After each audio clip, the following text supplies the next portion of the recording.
আপনারা এখন দেখবেন জগৎপুর গ্রামের কৃষক এর জীবন কাহিনী। হ্যালো গাইস, আসসালামু আলাইকুম। সবাইকে শুভ সকাল।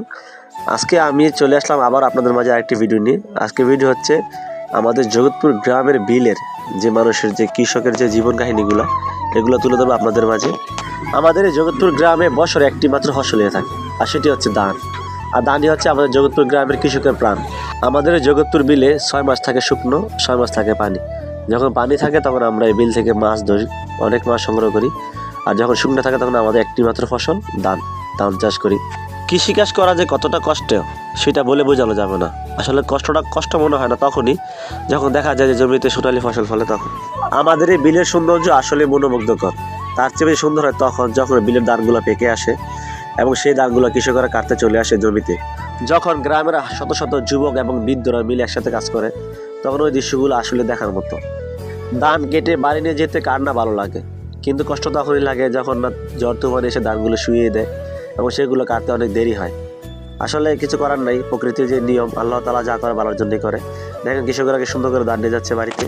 আমাদের এই গ্রামের রাখালগুলো গরু চড়াতে নিয়ে আসে মাঠে, এবং যখন সকাল গড়িয়ে দুপুর চলে আসে তখন নিজে নিজে এগুলা খেয়ে চলে আসে বাড়িতে।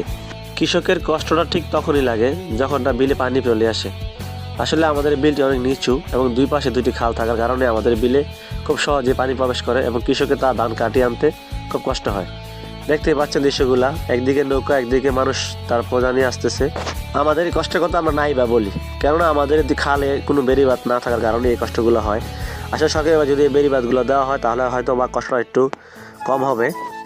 আগেরকার দিনে মানুষ গরু দিয়ে ধান মাড়াই করতো এবং হাত দিয়ে ধান পিটাতো, এখনও তা করতে হয় না। এখন মেশিনের সাহায্যে খুব সহজে ধানগুলা ছড়ে ফেলা হয়, দেখতেই পাচ্ছেন। আসলে দূর থেকে দেখতে কাজগুলো যতটা সহজ মনে হয়, আসলে কাজগুলো ততটা সহজ নয়। আপনি নিজে একবার ট্রাই করে দেখবেন যে কৃষিকাজ কতটা কষ্টের, তাহলে বুঝতে পারবেন কৃষকের মর্ম।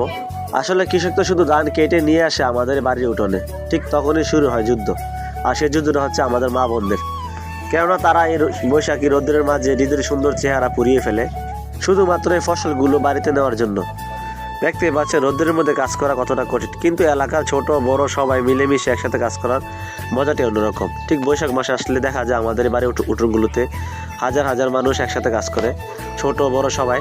দেখতে পাচ্ছেন বাচ্চাগুলো কি সুন্দর কাজ করতেছে, তারপরও মুখে থাকে আমাদের হাসি, কেননা আমরা কাজ করতে খুবই ভালোবাসি। যুদ্ধ তো আরেকটা বাকি রয়ে গেছে, সেটা হচ্ছে মহাযুদ্ধ, সেটা হচ্ছে বৃষ্টি। যখন বৃষ্টির সময় হয় বা আকাশে বার ধরে বৃষ্টি আসবে, তখন শুরু হয় মহাযুদ্ধ। কে কার আগে ধানগুলো গুছিয়ে নিয়ে যাবে বাড়িতে, কেননা বৃষ্টির ধান ভিজে গেলে খুবই কষ্ট লাগে। কেননা এত কষ্টের ফসলগুলো যদি বাড়িতে বেশি চলে যায়, কান্না কষ্ট লাগে। ধানগুলো রোদ্রে শুকানোর পর ঠিক তখনই এগুলাকে মেশিনের সাহায্যে ভেঙে চাউল করা হয়। চাউল করে আমরা বাসায় নিয়ে যাই। ধন্যবাদ সবাইকে ভিডিওটি দেখার জন্য।